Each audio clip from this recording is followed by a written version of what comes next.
CEC की बैठक जो आज शाम को होने जा रही है बीजेपी मुख्यालय में, शाम 6 बजे यह बैठक होगी। प्रधानमंत्री नरेंद्र मोदी और बीजेपी अध्यक्ष जेपी नड्डा समेत सीईसी के तमाम सदस्य इस बैठक में हिस्सा लेंगे।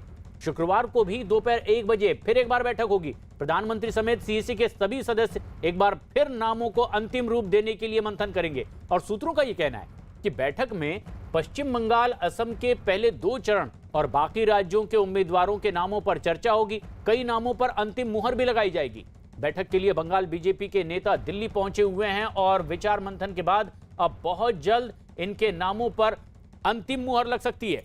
विक्रांत, जो सबसे अहम बात है वो ये कि क्या सिर्फ पश्चिम बंगाल या फिर और भी दूसरे प्रदेशों के उम्मीदवारों के नाम पर अंतिम मुहर लगेगी जो ये मंथन चल रहा है, बैठक हो रही है?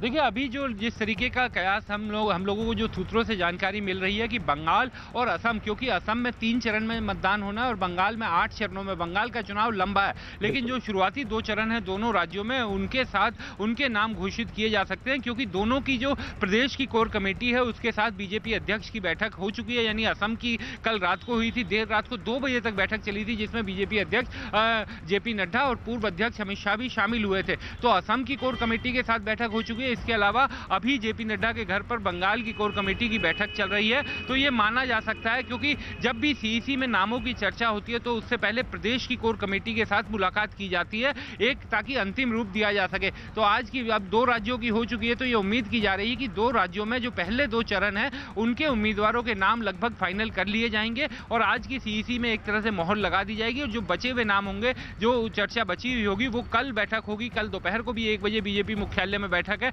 जिसमें पीएम भी शामिल होंगे। तो ये 2 दिनों की बैठक में एक बड़ा मंथन किया जाएगा और जो प्रदेश से नाम आए हुए हैं उनमें से जो अंतिम नाम होगा एक प्रत्याशी पर, क्योंकि पार्टी आलाकमान को मोहर लगानी है, तो वो काम इन 2 दिनों की बैठक में असम और बंगाल के पहले 2 चरणों के चुनाव के लिए हो जाएगा। तो बीजेपी उम्मीद कर रही है कि बहुत जल्द उनके उम्मीदवारों के नाम का ऐलान होगा इस बैठक के बाद। लेकिन बीजेपी के नेता बंगाल में जीत का दावा भी कर रहे हैं। न्यूज 18 से एक्सक्लूसिव बातचीत में बीजेपी नेता नरोत्तम मिश्रा ने बंगाल हर ओर से परिवर्तन की बयार वहां बहने का दावा किया है और उन्होंने चुनाव में बीजेपी को 200 से ज्यादा सीटें मिलने का भी दावा किया। बीजेपी आलाकमान ने अपने कई महत्वपूर्ण नेताओं को बंगाल में चुनाव में काम पर लगाया और इस काम पर कि वो जनता का मनोबल बढ़ाएं, बूथ पर कार्यकर्ताओं को मजबूती प्रदान करें, हर बूथ पर पार्टी मजबूत हो, उसके लिए काम हो। और इसी कड़ी में लगे थे मध्य प्रदेश के गृह मंत्री नरोत्तम मिश्रा, जो खुद इस वक्त हमारे साथ हैं। नरोत्तम जी, क्या आपको लगता है इस बार संघर्ष का फल मीठा होगा? निश्चित संघर्ष का लगता नहीं है, पूरा विश्वास है। 3 महीने से लगातार मैं पश्चिम बंगाल में हूँ और लगभग वर्धमान, आसनसोल, दुर्गापुर, राजगंज जोन में, वीरभूमि में, सारी में हुआ हूँ। चारों तरफ परिवर्तन की बयार है और अब की बार 200 पार होगा। चुनाव परिणाम आए तो आप देख लेना 2 मई को, कि 2 मई दी गई। परिस्थिति ऐसी है कि यहाँ पर कम्युनिस्ट पार्टी 32 साल रही, 10 साल ममता जी रही, उसके बाद माने आज़ादी के 50 साल से सभी दलें भाजपा को छोड़ गए। तो लोगों का मानना है कि सबको देखा बार बार, भाजपा को एक बार, एक मौका भारतीय जनता पार्टी को देखना। उन्होंने ये भी देखा कि गुजरात कितना आगे बढ़ रहा, मध्य प्रदेश आगे बढ़ा, योगी जी के नेतृत्व में उत्तर प्रदेश में कितनी बढ़िया लॉ एंड ऑर्डर हो गया, तो जाना चाहिए। दूसरा, यहाँ हिंसा को लेकर एक बड़ी चिंता होती थी, बीजेपी कार्यकर्ता हो चाहे जो वोटर हो। 134 कार्यकर्ता हमारे शहीद हुए, 134। लेकिन जब कार्यकर्ता का आत्मबल बढ़ गया इस बार, और अमित शाह जी, मोदी जी का आभा मंडल जो है, उनने कहा था कि लोकसभा में हाफ, विधानसभा में साफ। तृणमूल लोकसभा में हाफ हो गई और विधानसभा में साफ हो जाएगी, आप खुद देख लेना। मेरी बात आज अतिशयोक्ति लग सकती है, तो 2 मई को अपन फिर बैठेंगे, मैं बताऊंगा। एक तरह का वेव है, वो तृणमूल तिनके की तरह उड़ेगी।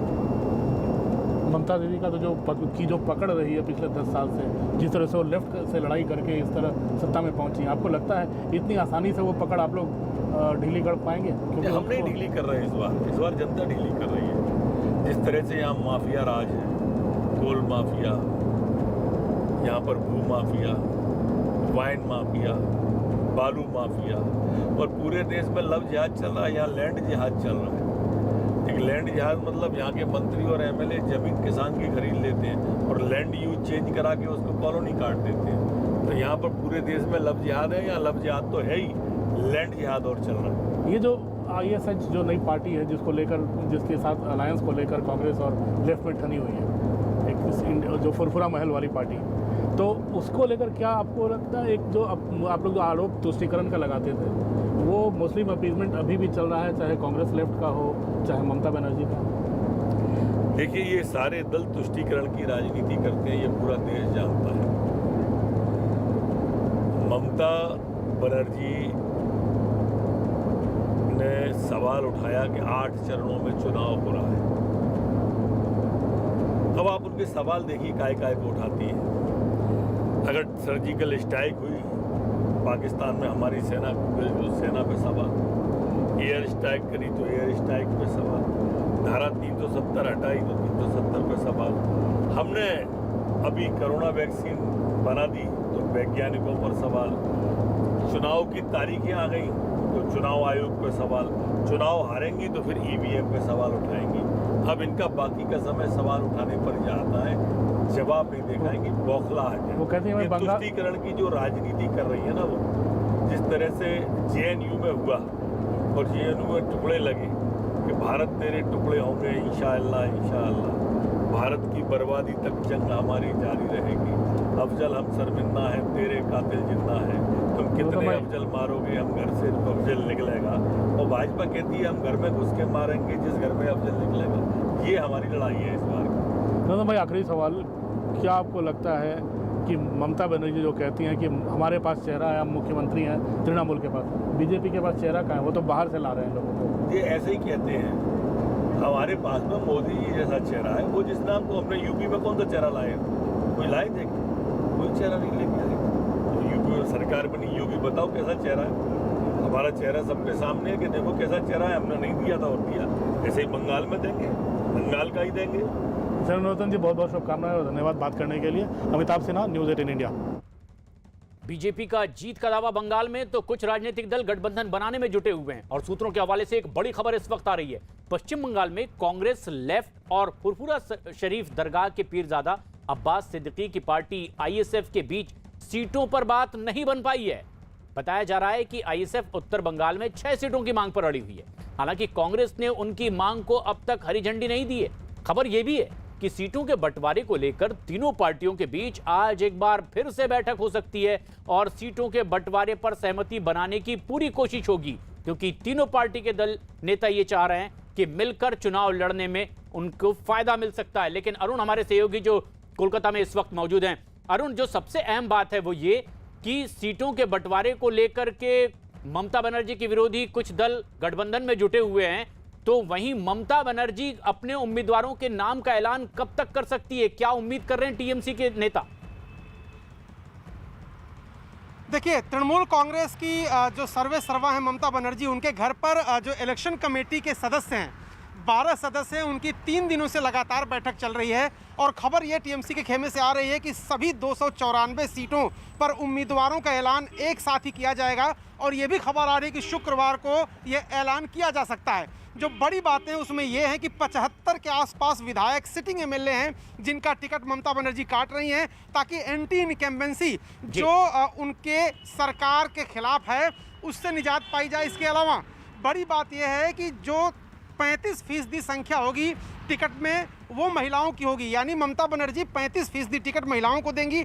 80 साल की उम्र से ज़्यादा के लोगों को टिकट नहीं दिया जाएगा। और बड़ी बात यह भी है कि ये जो फिल्म इंडस्ट्री है बंगाल की, उसके कई नामचीन चेहरों को, कई ब्यूरोक्रेट्स को, कई सेलिब्रिटीज को भी मैदान में उतारेंगी। तो कल ऐलान हो सकता है सभी 294 सीटों का तृणमूल कांग्रेस की तरफ से। तो अब एक नई स्ट्रेटेजी के साथ कल ऐलान हो सकता है टीएमसी के उम्मीदवारों का। बंगाल की सभी सीटों पर ममता बनर्जी अपने उम्मीदवारों के नाम का ऐलान कर सकती है। लेकिन इस बीच आरोप प्रत्यारोप की सियासत भी गर्माती जा रही है। बंगाल में कोरोना वैक्सीन सर्टिफिकेट पर प्रधानमंत्री की तस्वीर पर सियासत गर्मा गई है।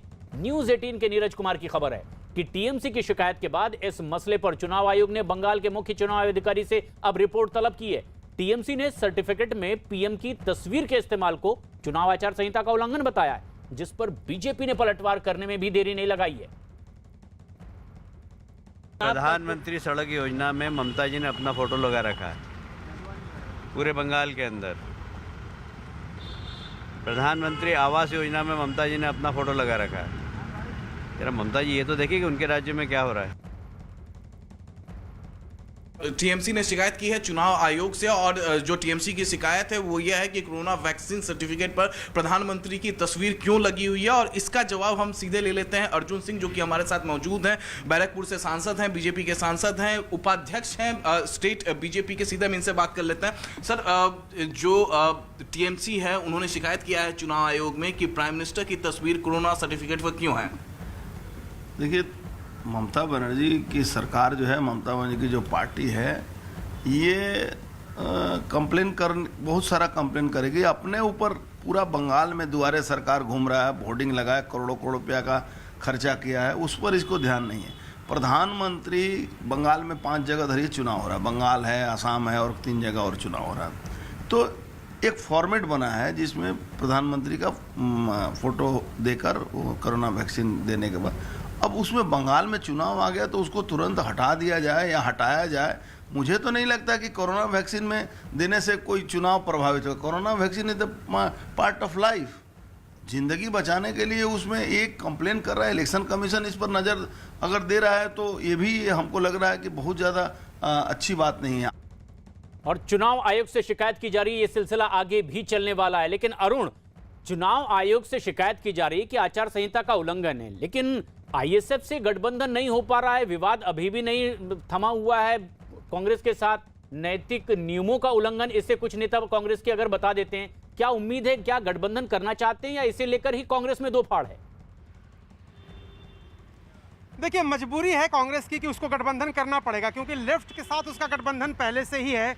और इंडियन सेकुलर फ्रंट जो पीरजादा अब्बास सिद्दीकी की पार्टी है, उसका लेफ्ट से गठबंधन हो चुका है और लेफ्ट ने उसको 30 सीटें दे भी दी हैं। सवाल सिर्फ इतना फंस रहा है कि अधीर रंजन चौधरी जहां से आते हैं, जो पश्चिम बंगाल में कांग्रेस के सबसे बड़े चेहरे हैं, प्रदेश के अध्यक्ष हैं और लोकसभा में कांग्रेस के नेता हैं, उनका जो स्ट्रॉन्ग बेल्ट है, यानी मुर्शिदाबाद और मालदा, उस इलाके में 6 सीटें ऐसी मांग रही थे इंडियन सेकुलर फ्रंट, जिसपे सिटिंग एमएलए थे कांग्रेस के। लेकिन अब जब अधीर रंजन चौधरी ने स्पष्ट कह दिया कि उनके जीते जी ये सीटें नहीं दी जा सकती, तब मुझे लगता है कि इंडियन सेकुलर फ्रंट और अब्बास सिद्दीकी ने अपना रुख नरम किया। और कल जब मैं फुरफुरा शरीफ गया था, उनका इंटरव्यू किया था, तब उन्होंने कहा था कि अगर जीती हुई सीटें नहीं दे रहे हैं तो हारी हुई सीटें ही 6 दे दें, हम लड़ लेंगे चुनाव। यानी इंडियन सेकुलर फ्रंट ने नरम रुख किया है और मुझे ऐसा लगता है कि इस जो गठबंधन है उस पर मुहर बहुत जल्दी लग जाएगी। अब यही उनकी मजबूरी भी है कि